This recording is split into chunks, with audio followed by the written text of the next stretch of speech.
السلام عليكم kusoo dhawaada channelka Xikmad Goob muuqaalkan waa qaybtii saddexaad ee mashruuca la dagaalanka nuurka sheekadu waxay noo mareysay iyadoo ninkii baqay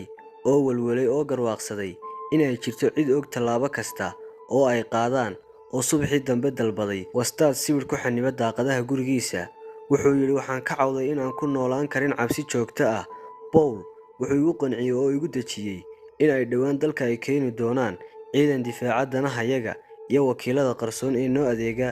waan ku niyadsamaaday balanqaadkaas ha yeeshee waxaan mar walba ku noolaa cabsi iyo warwar joogto ah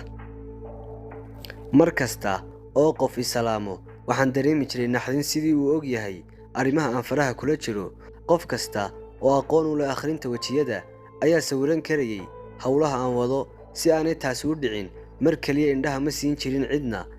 fariin ayaa ii soo dhacday la igu farayo inaan madaarka ka soo qaado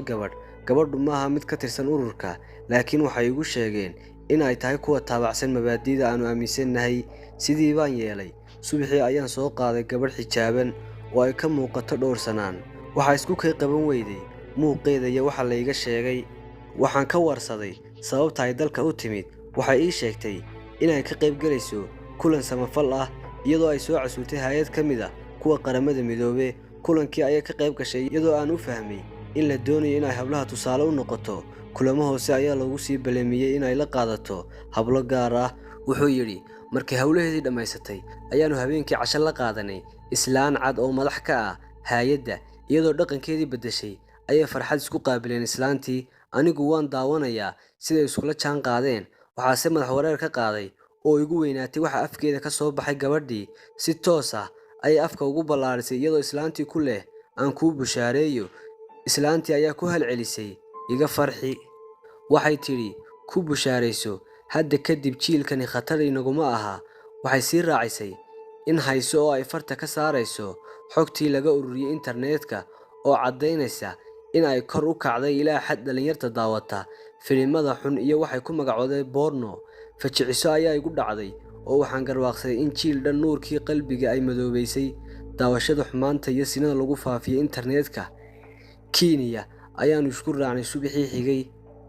markay gabadhii Nairobi gaadhay waxay la soo baxday dhaqan cusub oo ahaa kii aan ka malaysanayay maryihii ayay tuurtay oo intay sidii hablaha reer galbeedka u labisatay ayay dhex gashay gaalo badan waxyaabaha ay sameynaysay waan ka tacajabay anigu Nairobi wax badan kuma hakan waxaan u sii dhaafay Lisbon oo la igu soo casuumay shir qarsoon oo laga arinsanayo siduu u ekaan doono mustaqbalka siyaasadeed ee Soomaalidu shirkii waxaan kula kulmay Beej oo ahaa shakhsiga gudoominaya hawlaha la hayo waxay isla soo qaadeen sidii Soomaalida loogu sameyn lahaa nidaam federaal ah oo sii murjiyay mushkiladaha ay hadda dhex dabaalanayaan sidoo kale waxay istuseen in federaalku yahay hab ay ku joojin karaan calanka tawxiidka leh ee ay reer Somaliland saarteen calankooda waxay yiraahdeen calankaas ayaynu ku dulisaynaa calanka buluuga ah qolo xag jir ah ayaa ku dooday in Soomaalida laga qaado xaqa ay ka tagshiga oo gacanta loo geliyo UN-ta ama wadamada jaarka markuu shirkii dhamaaday waxaa la isla qaatay in Soomaalida loo sameeyo nidaam federaal oo qas ku salaysan Beej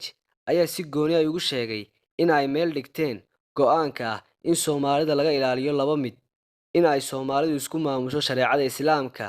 iyo in ay Soomaalidu yeelato dawlad dhexe oo adag intaasan ku joojinayna qaybtan la soco qaybta xigta muuqaalkana Lexar sidoo kale u sheergalay asxaabtaada wassalaamu calaykum waraxmatullaahi wabarakaatuh